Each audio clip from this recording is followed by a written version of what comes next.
welcome back to Higher Ways. In this video, we're going to be taking a brief departure from our Bible Basics series, and we're going to be answering a few questions that I received, namely about what it means to be unequally yoked and how important is that. I received an email from a woman who was speaking of a childhood friend of hers who she has feelings for, and she was wondering, would it be wrong to pursue a relationship with this person? She says, we serve the same God, but we go to different churches, we're different denominations. Is this a big deal? What does Paul have to say about that in terms of being unequally yoked? And further, could you be unequally yoked even if you were with someone of your denomination? How important is it to be equally yoked? What are the consequences if we don't do that? So those are all very important questions to address. The phrase unequally yoked is found in 2 Corinthians chapter 6, verse 14, where Paul says, "Do not be unequally yoked together with unbelievers. For what fellowship does righteousness have with lawlessness, and what communion does light have with darkness?" And it's important to note that this verse is not talking exclusively about romantic relationships. It's talking about all personal relationships that have to do with any kind of closeness. That's why he uses the word communion. Communion does not necessarily refer to a communion service.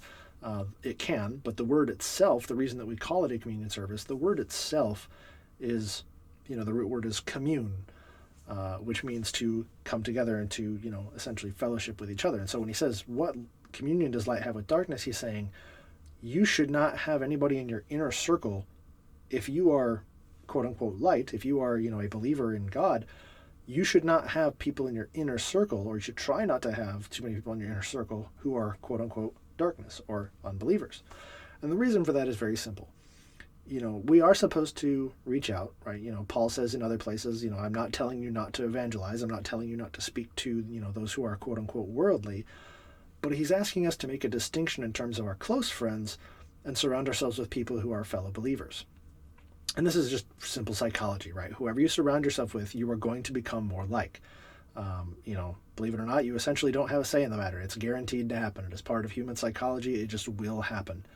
And so if you surround yourself, if you're a believer, but you surround yourself, all your best friends don't believe in God, that's going to pull you away from God. And it might not necessarily mean that you, cast aside your faith. It might not necessarily mean that you stop believing in God, but it is going to affect your walk with God, and it's going to make it much, much more difficult. So, Paul is not talking exclusively about romance, but the question I received was about romance, so let's talk about that. What does it mean to be unequally yoked in general? Well, a yoke is a harness for typically oxen. It was used in Paul's day and even before for farming. You would hitch a pair of oxen to this plow. You'd put a yoke on them so that you would keep them in line with each other, and then they would plow the field.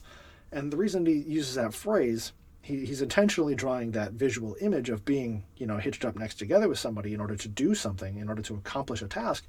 Because if you had two oxen that were not equally yoked, if you had one that was bigger than the other by a considerable margin, or if you had one that was way too young and, whatever, then it was going to be much, much more difficult for them to work together and plow the field because one was stronger than the other, or one was, old, or one, for whatever reason couldn't do the job. And so he's comparing that to a relationship. And he's saying, look, if you're going to enter into a relationship with somebody, right, in this context with romance, you need to be sure that this person is going to be equally yoked with you. You need to make sure that they're on the same direction as you. You need to make sure that they're going to work together with you and not hold you back and not, turn to the side, left or right, that they're going to be plowing the same field as you are. And the way to do that is to get to know the person, right? So in terms of, this particular instance, say, okay, it's a childhood friend. I know them very well. I can't necessarily give you a yes or no advice on should you be in a relationship with them.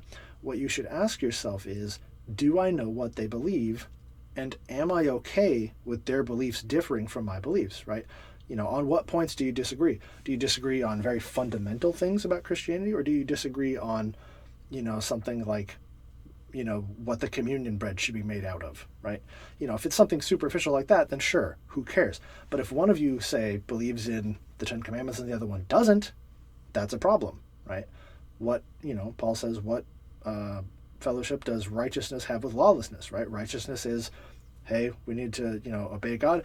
Lawlessness says, no, we don't, right? And so he says, don't be paired up like that. Don't do one or the other, right? A and B don't go together. You need two A's or two B's or two C's or whatever. Don't mix up the alphabet, right? Don't have an alphabet soup. And in terms of whether or not you can be unequally yoked with the same denomination, somebody who is the same faith as you, I would say yes, because again, it comes down to personal beliefs, not necessarily denominational beliefs, right? I mean, you can have two Baptist preachers that have differing theologies. I mean, it happens. You can have two Catholic priests that have differing philosophies or whatever. It all comes down to personal beliefs. So again, it matters how well you know the person. That's the first thing, is get to know what they believe, ask them why, ask them where they can find it in the Bible, because really when it comes down to it, your beliefs need to be rooted in this, right? You need your beliefs rooted in the Bible. It doesn't really matter what your church says. I'm going to level with you. It doesn't. The church tradition has absolutely no value as far as God is concerned. He does not care about tradition. Don't get me wrong. There are certain things, obviously, like with the Israelites, he said, make this a tradition, right?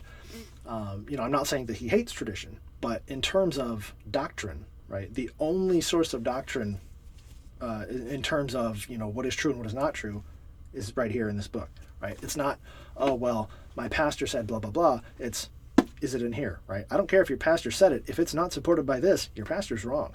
It's plain and simple. So make sure your beliefs are rooted in the Bible. Make sure you know what their beliefs are. Make sure their beliefs are rooted in the Bible. And if you check all the boxes, if you're still attracted to them, by all means go for it, right? It's your life. You make the decision. I can't make it for you. Now, I was also asked if I knew people who were not equally yoked, and kind of what the situation was with that. And I do. I do know of at least two couples where people are not equally yoked. And it doesn't actually give you any helpful advice, I'm afraid, because one of them worked out and one of them did not. So it's a 50-50 split. So, flip a coin. No, I'm kidding. Don't flip a coin. But definitely pray about your situation. One of the situations is a family member of mine. The other one is a friend. One of the marriages is still going. The other one's a little bit rocky. So, I can't really comment too much on that. But Paul gives us the advice not to be unequally yoked, not as a strict mandate, I suppose you could say. He's very much, strict on the, Christian should not marry a non-Christian, right? He says, don't be with an unbeliever. But in terms of, interdenominational marriages, it's like I said, it's a case-by-case basis. It's up to personal deliberation, personal interpretation. What I will say is, don't go with the, well, as long as you love each other, it'll all work out. That is not all you need. The Beatles were wrong. I'm sorry. You do need to have similar beliefs. And part of that is because in terms of children, right? Let's say you want children. Now, maybe you don't. But for example, let's say you do. Children need structure, right? That should not be surprising for anybody at this point. I hope you all know that. But children do. They need structure. They need rules. They need consistency above all things, right? You can't have, Monday's rules are different than Wednesday's rules. They need consistency. And so if you have two people in the home, mom and dad have similar beliefs, it's going to offer a lot more consistency than if you have like a Catholic and a Baptist, under the same roof saying, oh, well, you need to, the Catholics over here saying, oh, you need to do all these sacraments, or, oh, you need to confess to a priest, whatever, and the Baptist is like, oh, no, you don't. That's crazy, right? If you have that kind of dynamic going on, if you have, one parent telling them one thing, the other parent telling them another thing, that kid's going to wind up confused, right? And at that point, it's not about who's right. At that point, it's about you're damaging your child. Even if, people might be worried and say, well, but if you only have one set of beliefs in the home, well, you're pigeonholing your kid, and they're only allowed to believe that. And I'm not saying you should pigeonhole your children. Obviously, if you have, let's say, for example, you're both Methodists or something, right? Let's say you're both Methodists. You teach your kid what you believe, and you say, here's what we believe, here's what's in the Bible, here's our beliefs. That kid's free to choose and say, all right, cool, you believe that? I'm not gonna. That kid's free to choose to examine, other beliefs. Don't close your child off from looking at other beliefs, but be able to teach them what you believe and have a stable home life, right? That's the issue. God cares very much about family structure. That's why he says, here's the hierarchy, husband's in charge and then mother and then child, right? Like that's the hierarchy, right? And it's not because, oh, well, God's sexist and he likes men more than women, or, oh, men are clearly more important to God, oh, they're holier. Like, no, that's not the issue.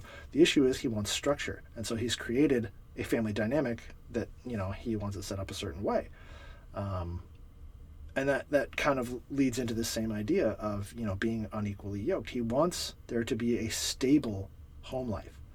And so part of that is being with somebody who shares your beliefs. So I'm sorry to the woman who addressed the initial questions. I can't give you a concrete answer in terms of what you should do, be with the person or not be with the person. I think, again, it's the person better than I do, right? I've never met the guy. I can't really comment on his beliefs or if I think he's, if I think he's genuine or what have you, or, any other thing. That's going to have to be your decision. But I hope this has helped. And if anybody else has a question, you're free to either put it in the comments down below, or if you want to send an email, if you want to be a little more anonymous, send it to higherwaysqnas@gmail.com. That's higherwaysqnas@gmail.com. I'll be more than happy to answer any question you have. It doesn't have to be about relationships. It can be about, what does the Bible say about finance? What does the Bible say about diet? What does the Bible say about this or that? It doesn't matter. If you have a question, don't be afraid to ask. I'll answer pretty much anything. I may not do necessarily one video per question. I may lump some of them together, depending on how many questions I get. But I'll always try to address any questions that I get in, and if I've already answered a question, I'll direct you to that video or, what have you. But again, don't be afraid to ask. In terms of, people always say, oh, there's no such thing as a stupid question. In life, I would say that's not true. There's definitely stupid questions, right? If you're 36 years old and you're still asking, what is 8 + 8? That's a stupid question. Okay, let's not cover that up. But in terms of the Bible, right? The Bible, for many people, is a confusing book. They don't understand some of the terminology. Some of that has to do with translation issues. I don't mean like, King James versus New King James. I'm talking about translation from Greek into English. There's some certain things that have been lost in translation. The Bible is obviously originally written in Hebrew and Greek, right? And most of us don't speak that anymore. So there's kind of been, a little bit of lost in translation there. And so people get confused. They don't understand everything. Or maybe they just started reading and they don't have all the answers yet, or what have you. There's all kinds of reasons you might have a question, but don't be ashamed to have them. I forget who said this, but, there's a old saying that says, the foolish man, or no, what is it? Now I'm blanking on it. I'm so sorry. But it has to do with the idea of it being much more foolish to not ask a question than to ask it, right? It's something to the effect of, the wise man is the foolish man is a fool for the rest of his life. The wise man is a fool only for the moment that he asks the question. Because then you get the answer, right? Then now you're wise. So don't be afraid to ask the question. But that's all I have on the issue of unequally yoked. I hope that made sense. I hope that was helpful. And until next time, I'll see you guys later.